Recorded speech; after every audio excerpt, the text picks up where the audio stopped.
ಇವತ್ತು ನಾನು ಚಿಕನ್ ಕೀಮಾವನ್ನ ಮಾಡಿ ತೋರಿಸ್ತಾ ಇದ್ದೀನಿ. ತುಂಬಾ ದಿನದ ಮೇಲೆ ಚಿಕನ್ ಕೀಮಾ ಮಾಡ್ತಾ ಇರೋದು. ಅದ್ರ ಜೊತೆಗೆ ನಮ್ಮ ಅಣ್ಣನೊಂದು ಫೇಮಸ್ ರೆಸಿಪಿಯನ್ನ ಮಾಡ್ತಾ ಇದ್ದೀನಿ. ತುಂಬಾ ಚೆನ್ನಾಗಿ ಮಾಡ್ತಾರೆ ನಮ್ಮಣ್ಣ. ಸೊ ಅದು ನನಗೆ ತುಂಬಾ ಇಷ್ಟ. ಹಾಗಾಗಿ ಅದು ಏನಂತ ಹೇಳೋದಿಲ್ಲ. ಸೊ ಕೊನೆಯವರೆಗೂ ವಿಡಿಯೋನ ನೋಡಿ ಮಾಡಿ ತೋರಿಸ್ತೀನಿ. ತುಂಬಾ ಟೇಸ್ಟಿ ಅನ್ಸುತ್ತೆ. ಸೊ ಡಯಟ್ ಮಾಡೋರು ಕೂಡ ಇದು ತಿನ್ಬೋದು. ಸೊ ನನ್ಗಂದ್ರೂ ಸಿಕ್ಕಾಪಟ್ಟೆ ಇಷ್ಟ. ಸೊ ಏನು ಎಂತ ಅಂತ ಪ್ರತಿಯೊಂದು ಕೂಡ ವಿಡಿಯೋದಲ್ಲಿ ಡೀಟೇಲ್ ಆಗಿ ವಿಡಿಯೋನ ಮಾಡ್ತೀನಿ. ಪ್ಲೀಸ್ ವಿಡಿಯೋನ ಎಲ್ಲಿ ಸ್ಕಿಪ್ ಮಾಡಿದ್ರೆ ಪೂರ್ತಿ ನೋಡಿ, ಖಂಡಿತ ನಿಮ್ಗೆ ಯೂಸ್ಫುಲ್ ಆಗುತ್ತೆ. ಫ್ರೆಂಡ್ಸ್, ಮೊದಲಿಗೆ ನಾನಿಲ್ಲಿ ಹಸಿಮೆಣಸಿನಕಾಯಿ, ಈರುಳ್ಳಿ, ಕೊತ್ತಂಬರಿ ಸೊಪ್ಪನ್ನು ತಗೊಂಡಿದ್ದೀನಿ. ಸೊ ಒಂದು ಮೀಡಿಯಂ ಸೈಜ್ದು ಈರುಳ್ಳಿ, ಜಾಸ್ತಿ ದೊಡ್ಡ ತಗೋಬೇಡಿ. ಇದನ್ನ ಈಗ ನಾನಿಲ್ಲಿ ಎಷ್ಟಾಗುತ್ತೆ ಅಷ್ಟು ತರಿತರಿಯಾಗಿ ರುಬ್ಕೋತೀನಿ. ಫ್ರೆಂಡ್ಸ್, ನಾನಿಲ್ಲಿ ತರಿತರಿಯಾಗಿ ರುಬ್ಕೊಂಡಿದ್ದೀನಿ. ನಂತರ ಇದಕ್ಕೆ 1/4 kg ಆಗೋಷ್ಟು ಚಿಕನನ್ನು ನಾನು ಸೇರಿಸ್ತಾ ಇದ್ದೀನಿ. ಸ್ವಲ್ಪನೂ ಎಲೆ ಬಿರಬಾರ್ದು, ಆ ರೀತಿ ಇರೋಂಥ ಚಿಕನನ್ನು ಸೇರಿಸ್ಕೋಬೇಕು. ಇದನ್ನು ಕೂಡ ಈಗ ನಾವು ತರಿತರಿಯಾಗಿ ರುಬ್ಕೊಳ್ಳೋಣ. ಫ್ರೆಂಡ್ಸ್, ಈಗ ನಾನು ಇಲ್ಲಿ ಇದನ್ನ ರುಬ್ಕೊಂಡಿದ್ದೀನಿ.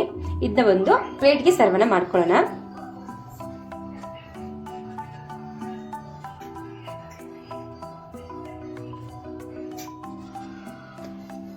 ಫ್ರೆಂಡ್ಸ್, ನಂತರ ನಾನು ಅದೇ ಮಿಕ್ಸಿ ಜಾರಿಗೆ ಇಲ್ಲಿ ಅರ್ಧ ಹೋಳು ತೆಂಗಿನಕಾಯಿ, ಶುಂಠಿ, ಬೆಳ್ಳುಳ್ಳಿ, ನಂತರ ಕೊತ್ತಂಬರಿ ಸೊಪ್ಪು, 3 ಮೀಡಿಯಂ ಸೈಜ್ದು ಸ್ವಲ್ಪ ಚಿಕ್ಕದ ಗಾತ್ರದ್ದು ಟೊಮೆಟೊನ ತಗೊಂಡಿದ್ದೀನಿ. ಇದ್ರ ಜೊತೆಗೆ ನಾನಿಲ್ಲಿ ಏಲಕ್ಕಿ, ಲವಂಗ, ದಾಲ್ಚಿನ್ನಿ ಮತ್ತು ಸಾಜೀರಿಗೆ ಕೂಡ ನೀವು ಹಾಕೋಬಹುದು. ನಾನಿಲ್ಲಿ ಜೀರಿಗೆ ಕೂಡ ಸೇರಿಸ್ಕೊತಾ ಇದ್ದೀನಿ. ಈಗೆಲ್ಲವನ್ನ ಇದಕ್ಕೆ ಮಿಕ್ಸಿ ಜಾರಿಗೆ ಸೇರಿಸೋಣ. ಫ್ರೆಂಡ್ಸ್, ಮೊದಲಿಗೆ ನಾನಿಲ್ಲಿ ತೆಂಗಿನಕಾಯಿ, ಶುಂಠಿ, ಬೆಳ್ಳುಳ್ಳಿ, ಕೊತ್ತಂಬರಿ ಸೊಪ್ಪನ್ನು ಹಾಕ್ತಾ ಇದ್ದೀನಿ. ಯಾಕಂದರೆ ಟೊಮೆಟೊ ಹಾಕಿದರೆ ಬೇಗ ಸಣ್ಣ ಆಗೋದಿಲ್ಲ. ಹಾಗಾಗಿ ಇದಕ್ಕೆ ಮಸಾಲೆ ಕೂಡ ಸೇರಿಸ್ಕೊತಾ ಇದ್ದೀನಿ. ಈಗ ಇದನ್ನ ನಾವು ನುಣ್ಣಗೆ ಪೇಸ್ಟನ್ನಾಗಿ ಮಾಡ್ಕೋಬೇಕು.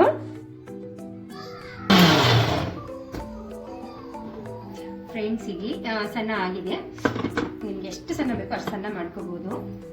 ಇದ್ರ ಜೊತೆಗೆ ನಾನಿಲ್ಲಿ ಟೊಮೆಟೊನ ಕೂಡ ಹಾಕೋತೀನಿ ಈಗ. ಸೊ ಟೊಮೆಟೊ ಕಟ್ ಮಾಡಿಕೊಂಡು, ನನಗೆ ಗೊತ್ತಿಲ್ಲ, ಬಟ್ ಟೊಮೆಟೊ ತುಂಬಿರುತ್ತಲ್ಲ ಅದು ತಿಂದರೆ ಕ್ಯಾನ್ಸರ್ ಬರುತ್ತೆ ಅಂತ ಹೇಳ್ತಾರೆ. ಸೊ ಎಷ್ಟರ ಮಟ್ಟಿಗೆ ನಿಜಾನೋ ಸುಳ್ಳು ಗೊತ್ತಿಲ್ಲ. ಗೊತ್ತಿದ್ರೆ ಕಮೆಂಟ್ ಹಾಕಿ. ನಾನೀಗ ಟೊಮೆಟೊ ಹಾಕೊಂಡು ನುಣ್ಣಗೆ ಪೇಸ್ಟನ್ನಾಗಿ ಮಾಡ್ಕೊತೀನಿ. ಯಾವಾಗಲೂ ಟೊಮೆಟೊ ಕಟ್ ಮಾಡಿ ಸೇರಿಸ್ಕೋಬೇಕು. ಒಂದೊಂದ್ಸತಿ ಹುಳ ಜಾಸ್ತಿ, ಇದರಲ್ಲಿ ತಂಪಲ್ಲಿ ಮಾತ್ರ ಸಿಕ್ಕಾಪಟ್ಟೆ ಹುಳ ಆಗ್ಬಿಡುತ್ತೆ. ಒಂದೊಂದ್ಸತಿ ಹುಳಿ ಕಡಿಮೆ ಆದರೆ ನಾವು ಮೇಲೆ ಕೂಡ ನೆನ್ಕೋಬಹುದು. ಹಾಗಾಗಿ ನಾನು ಟೊಮೆಟೊ ಚಿಕ್ಕ ಗಾತ್ರದ್ದು 3 ಮಾತ್ರ ಸೇರಿಸ್ಕೊತಾ ಇದ್ದೀನಿ.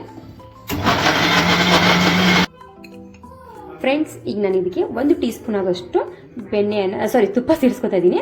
ನೀವು ಬೆಣ್ಣೆ ಕೂಡ ಸೇರಿಸ್ಕೋಬಹುದು. ನನ್ನ ಹತ್ರ ಬೆಣ್ಣೆ ಇಲ್ಲ ಅಂತ ನಾನು ತುಪ್ಪವನ್ನು ಸೇರಿಸ್ಕೊಂಡಿದ್ದೀನಿ.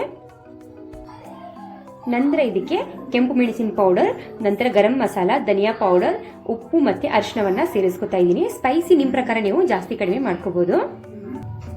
ನಂತರ ಇದಕ್ಕೆ ನಾನಿಲ್ಲಿ ಶುಂಠಿ, ಬೆಳ್ಳುಳ್ಳಿ, ಕೊತ್ತಂಬರಿ ಸೊಪ್ಪಿನ ಪೇಸ್ಟನ್ನು ಸೇರಿಸ್ಕೊತಾ ಇದ್ದೀನಿ. ನಾನಿಲ್ಲಿ 1 ಟೀ ಸ್ಪೂನ್ ಆಗೋಷ್ಟು ಕಾರ್ನ್ಫ್ಲೋರ್ ಹಿಟ್ಟನ್ನು ಸೇರಿಸ್ಕೊತಾ ಇದ್ದೀನಿ. ನೀವು ಬೇಕಂದ್ರೆ ಹಾಕೊಳ್ಳಿ, ಬೇಡ ಅಂದರೆ ಸ್ಕಿಪ್ ಮಾಡ್ಕೋಬಹುದು. ಇಲ್ಲಪ್ಪ ಅಂದರೆ ಅಕ್ಕಿ ಹಿಟ್ಟು ಕೂಡ ನೀವು ಸೇರಿಸ್ಕೋಬಹುದು. ನಂತರ ಇದನ್ನು ನಾವೀಗ ಚೆನ್ನಾಗಿ ಮಿಕ್ಸ್ ಮಾಡ್ಕೋಬೇಕು.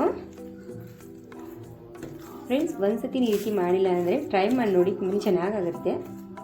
ಇದರಲ್ಲಿ 2 ರೀತಿಯಾಗಿ ಮಾಡ್ಬೋದು. ಗೋಬಿ ಮಂಚೂರಿ ಮಾಡ್ತೀವಿ ನೋಡಿ, ಆ ರೀತಿ ಕೂಡ ಮಾಡ್ಕೋಬೋದು. ಇಲ್ಲಪ್ಪ ಅಂದರೆ ನಂತರ ಚಪಾತಿ, ರೊಟ್ಟಿಗೆ ಆಗೋ ರೀತಿಯಲ್ಲಿ ಕೂಡ ನೀವು ಮಾಡ್ಕೋಬೋದು. ನಂತರ ನಿಮ್ಗೆ ಯಾವ ಗಾತ್ರದ ಉಂಡೆ ಬೇಕಲ್ಲ ಆ ಗಾತ್ರದ ಉಂಡೆಯನ್ನಾಗಿ ಮಾಡ್ಕೋಬೋದು. ನಾನೀಗ ಮೊದಲೇ ತುಪ್ಪ ಹಾಕಿರೋ ಕಾರಣಕ್ಕೆ ಇದರಲ್ಲಿ ಎಣ್ಣೆಯನ್ನು ಸೇರಿಸ್ಕೊತಾ ಇಲ್ಲ. ನೋಡಿ, ಈ ಗಾತ್ರದ ನಾನಿಲ್ಲಿ ಉಂಡೆ ಮಾಡಿ ಸೈಡ್ಗೆ ಇಡ್ತಾ ಇದ್ದೀನಿ. ಸೊ ನೀವು ಟಿಕ್ಕಾ ಏನಾದರೂ ಚಿಕನ್ ಟಿಕ್ಕಾ ತಿನ್ಕೋಬೇಕಪ್ಪ ಅಂದರೆ ಇದೇ ಥರ ಮಾಡಿಬಿಟ್ಟು ಸ್ವಲ್ಪ ಈ ರೀತಿ ಪ್ರೆಸ್ ಮಾಡಿಕೊಂಡು ತವಾ ಫ್ರೈ ಮಾಡ್ಕೋಬೋದು. ಈ ರೀತಿ ಮಾಡ್ಕೊಂಡ್ರೂ ಕೂಡ ತುಂಬ ಚೆನ್ನಾಗಿ ಅನಿಸುತ್ತೆ, ಟೇಸ್ಟಿಯಾಗಿ ಅನಿಸುತ್ತೆ ತಿನ್ನೋಕ್ಕೆ. ಫ್ರೆಂಡ್ಸ್, ನಾನಿಲ್ಲಿ ಎಣ್ಣೆಯನ್ನು ಸೇರಿಸ್ಕೊತಾ ಇದ್ದೀನಿ. ಫ್ರೆಂಡ್ಸ್, ಇಲ್ಲಿ ನಾನು ಸ್ವಲ್ಪ ಎಣ್ಣೆ ತೊಗೊಂಡಿದ್ದೀನಿ, ಜಾಸ್ತಿ ತೊಗೊಂಡಿಲ್ಲ. ಈಗ ನಾನು ಚಿಕ್ಕ ಗಾತ್ರದ ಒಂದು ಸ್ವಲ್ಪ ಮಿಶ್ರಣವನ್ನು ಹಾಕಿ ನೋಡ್ತೀನಿ. ಫ್ರೈ ಆಗ್ತಿದ್ದಾವೆ. ಸೊ ಇದ್ರ ಜೊತೆಗೆ ನಾನಿಲ್ಲಿ ಸ್ವಲ್ಪ ಉಪ್ಪನ್ನು ಕೂಡ ಸೇರಿಸ್ಕೊತೀನಿ. ಯಾಕಂದರೆ ತಳ ಹಿಡಿಬಾರ್ದು ಅಂತಾರೆ ಕೆಲವೊಂದ್ಸತಿ. ಹಾಗಾಗಿ ಈಗ ನಾನಿಲ್ಲಿ ಚಿಕ್ಕ ಗಾತ್ರದ ಉಂಡೆ ಏನು ಮಾಡಿದ್ನಲ್ಲ ಸೇರಿಸ್ಕೊತಾ ಇದ್ದೀನಿ.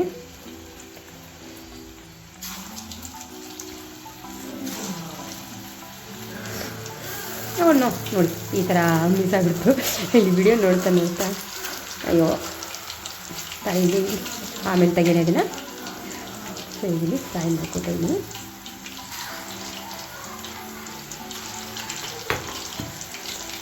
ಗ್ಯಾಸನ್ನು ಮೀಡಿಯಮ್ ಫ್ಲೇಮ್ ಇಟ್ಬಿಟ್ಟು ಕುಕ್ ಮಾಡ್ಕೋಬೇಕು. ಈಗ ಸ್ಲೋಲಿ ಆಗಿ ಇದನ್ನು ಟರ್ನ್ ಮಾಡ್ಕೊಳ್ಳೋಣ ಫ್ರೆಂಡ್ಸ್.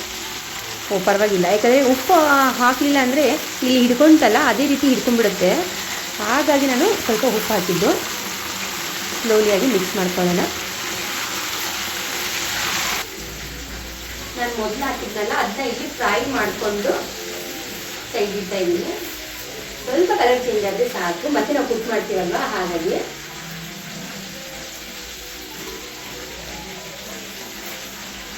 ನಮ್ಮ ತವಳಕ್ಕ ಅಥವಾ ನಾವು ತರತಾನೆ ತವಳಕ್ಕ ಆ್ಯಕ್ಚುಲಿ ಮಟನ್ ಕೀಮಾ ಮಾಡ್ತಾರೆ, ಅವರು ಸೂಪರಾಗಿ ಮಾಡ್ತಾರೆ.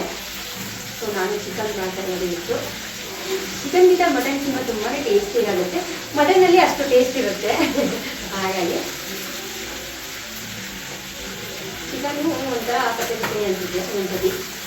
ಅದಕ್ಕೆ ಮ್ಯಾರಿನೇಟ್ ಮಾಡಿ ಈ ರೀತಿ ಕೀಮಾ ಮಾಡಿದ್ರೆ ಟೇಸ್ಟಿಯಾಗಿ ಅನ್ಸುತ್ತೆ.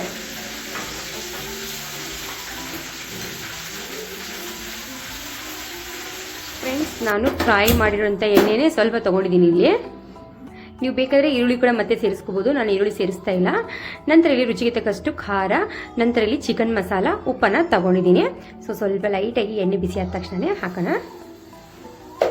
ನಂತರ ಇದಕ್ಕೆ ರುಬ್ಬಿಟ್ಟಿರುವಂಥ ಮಸಾಲೆ ಕೂಡ ಇಲ್ಲಿ ಸೇರಿಸ್ಕೊತಾ ಇದ್ದೀನಿ. ಯಾಕಂದರೆ ಖಾರ ಹೊತ್ತಬಾರ್ದು ಅನ್ನೋ ಕಾರಣಕ್ಕೆ ಬೇಗನೆ ಹಾಕೊಂಡಿದ್ದು. ನಾವು ಇದನ್ನೀಗ ಫ್ರೈ ಮಾಡ್ಕೊಳ್ಳೋಣ.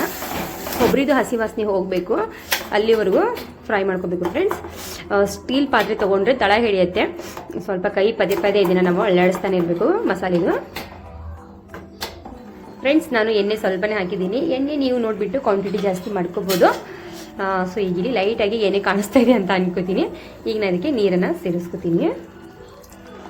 ನಿಮ್ಗೆ ಎಷ್ಟು ಗ್ರೇವಿ ಬೇಕಲ್ಲ ಅಷ್ಟು ನೀರನ್ನು ನೀವು ಸೇರಿಸ್ಕೋಬೋದು. ಈಗ ಒಂದು ಕುದಿ ಬರಬೇಕಿದು. ಒಂದು ಕುದಿ ಬರುವವರೆಗೂ ಹಾಗೆ ಬಿಟ್ಬಿಡೋಣ. ಫ್ರೆಂಡ್ಸ್, ಇಲ್ಲಿ ಕುದಿತಾ ಇದೆ. ಒಂದೆರಡು ಕುದಿ ಆದಮೇಲೆ ನಾನೀಗ ಚಿಕನ್ ಕೈಮಾವನ್ನು ಸೇರಿಸ್ತಾ ಇದ್ದೀನಿ. ಸೊ ಏನು ಬಾಲ್ಸ್ ಮಾಡಿದ್ವಲ್ಲ ಅದು. ನಂತರ ಇದಕ್ಕೆ ನಾನಿಲ್ಲಿ ಕಸ್ತೂರಿ ಮೇಥಿಯನ್ನು ಸೇರಿಸ್ತಾ ಇದ್ದೀನಿ. ಕೊನೆಯಲ್ಲಿ ಕೊತ್ತಂಬರಿ ಸೊಪ್ಪು ಹಾಕೋಣ. ಈಗ ಸದ್ಯಕ್ಕೆ ಒಂದು 2 ನಿಮಿಷ ಇದು ಕುಕ್ ಆಗಲಿ. ಕುಕ್ ಆದರೆ ನಮ್ಮದಿಲ್ಲಿ ಸಿಂಪಲ್ಲಾಗಿ ಕೀಮಾ ಗ್ರೇವಿ ರೆಡಿ. ಫ್ರೆಂಡ್ಸ್, ಒಂದು 2 ನಿಮಿಷ ಕೀಮಾ ಇದು ಕುಕ್ ಆಗಲಿ. ಅಲ್ಲಿವರೆಗೂ ನಮ್ಮ ಅಣ್ಣನ ಫೇವ್ರೇಟ್ ಒಂದು ರೆಸಿಪಿಯನ್ನು ಶೇರ್ ಮಾಡ್ತೀನಿ. ಸೊ ಈ ರೆಸಿಪಿ ಮಾತ್ರ ಮಿಸ್ ಮಾಡ್ತೀನಿ ನೋಡಿ. ಸೊ ಮೊದಲಿಗೆ ಕ್ಯಾಪ್ಸಿಕಮನ್ನು ಕಟ್ ಮಾಡ್ಕೊಂಡ್ಬಿಡ್ತೀನಿ. ಫ್ರೆಂಡ್ಸ್, ಮೊದಲಿಗೆ ಒಂದು ಪ್ಯಾನಲ್ಲಿ 1 ಟೀ ಸ್ಪೂನ್ ಆಗಷ್ಟು ಎಣ್ಣೆನ ಬಿಸಿ ಮಾಡಿಟ್ಟಿದ್ದೀನಿ. ಅದರಲ್ಲಿ ಹಸಿಮೆಣಸಿನಕಾಯಿನ ಸೇರಿಸ್ಕೊತಾ ಇದ್ದೀನಿ. ನಂತರ ನಾನಿಲ್ಲಿ ರೆಡ್ ಕ್ಯಾಪ್ಸಿಕಮ್, ಯೆಲ್ಲೋ ಕ್ಯಾಪ್ಸಿಕಮ್ ಮತ್ತು ಗ್ರೀನ್ ಕ್ಯಾಪ್ಸಿಕಮ್ ಇದ್ರ ಜೊತೆಗೆ ಈರುಳ್ಳಿಯನ್ನು ಕೂಡ ಇಲ್ಲಿ ತಗೊಂಡಿದ್ದೀನಿ. ಅದನ್ನು ಕೂಡ ಇಲ್ಲಿ ಸೇರಿಸ್ಕೊತಾ ಇದ್ದೀನಿ. ನಾವು ಗ್ಯಾಸನ್ನು ಹೈ ಫ್ಲೇಮಲ್ಲಿ ಇಟ್ಬಿಟ್ಟು ಫ್ರೈ ಮಾಡ್ಕೋಬೇಕು. ಈ ರೀತಿ ನಡೀತಿದೆ. ಈಗ ನಾನಿಲ್ಲಿ ಒಂದು 100 ಗ್ರಾಮ್ ಆಗೋಷ್ಟು ಚಿಕನನ್ನು ಸೇರಿಸ್ಕೊತಾ ಇದ್ದೀನಿ. ಇದನ್ನು ಕೂಡ ಈಗ ನಾವು ಇದ್ರ ಜೊತೆಗೆ ಮಿಕ್ಸ್ ಮಾಡ್ಕೋಬೇಕು. ಈಗ ನಾನು ಚಿಕನ್ ಮೇಲೆ ತರಕಾರಿಯನ್ನು ಈ ರೀತಿ ಸೇರಿಸ್ಕೊತಿದ್ದೀನಿ. ಅಂದರೆ ಚಿಕನ್ ಫುಲ್ ಕುಕ್ ಆಗಬೇಕು, ತರಕಾರಿ ಸ್ವಲ್ಪ ಸ್ವಲ್ಪ ಕುಕ್ ಆದರೆ ನಡೆಯುತ್ತೆ. ಈಗ ಈ ರೀತಿ ಬಿಟ್ಬಿಟ್ಟು ರುಚಿಗೆ ತಕ್ಕಷ್ಟು ಉಪ್ಪು. ಈಗ ಒಂದು 2 ನಿಮಿಷ ಚಿಕನ್ ಕುಕ್ ಆಗಲಿ ಅಂತ ಫ್ರೆಂಡ್ಸ್ ಒಂದು ಸತಿ ಈಗ ಮಿಕ್ಸ್ ಮಾಡ್ಕೊಳ್ಳೋಣ. ನೋಡಿ, ಚಿಕನ್ ಕೂಡ ಇಲ್ಲಿ ವೈಟ್ ಆಗಿದೆ ಫುಲ್ಲು. ಅಂದರೆ ಚಿಕನ್ ಸಣ್ಣ ಪೀಸಸ್ಸಾಗಿ ಕಟ್ ಮಾಡ್ಕೊಂಡಿದ್ದಲ್ಲ, ಹಾಗಾಗಿ ಇದು ಬೇಗ ಕುಕ್ ಆಗುತ್ತೆ. ಚೆನ್ನಾಗಿ 1 ನಿಮಿಷ ಇದನ್ನ ಕುಕ್ ಮಾಡ್ಕೊಳ್ಳೋಣ.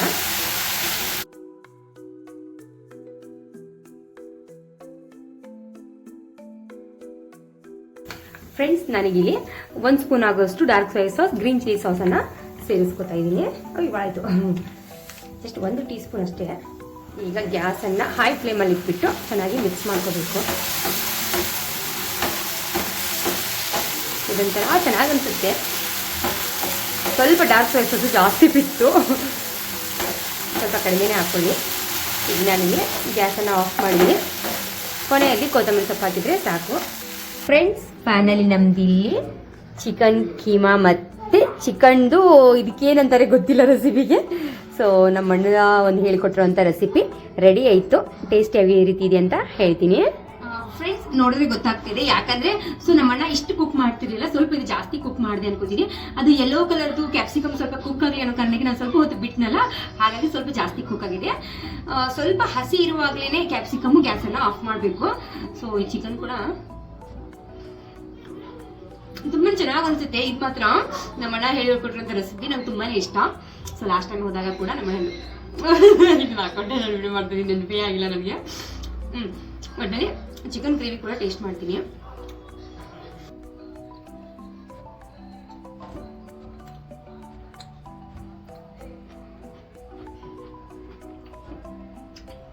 ತುಂಬ ಚೆನ್ನಾಗಿದೆ. ಸೊ ಒಂದ್ಸತಿ ಆದ್ರೂ ಈ ರೀತಿ ಟ್ರೈ ಮಾಡಿಲ್ಲ ಅಂದ್ರೆ ಚಿಕನ್ ಕೀಮಾನ ಒಂದ್ಸತಿ ಆದ್ರೂ ಟ್ರೈ ಮಾಡಿ ನೋಡಿ, ಖಂಡಿತ ನಿಮ್ಗೆ ಇಷ್ಟ ಆಗುತ್ತೆ. ಸೊ ನಾನು ನೆಕ್ಸ್ಟ್ ಟೈಮ್ ಕಮೆಂಟ್ ಕೂಡ ಹಾಕ್ತೀರಾ, ಅಷ್ಟು ಚೆನ್ನಾಗಿದೆ.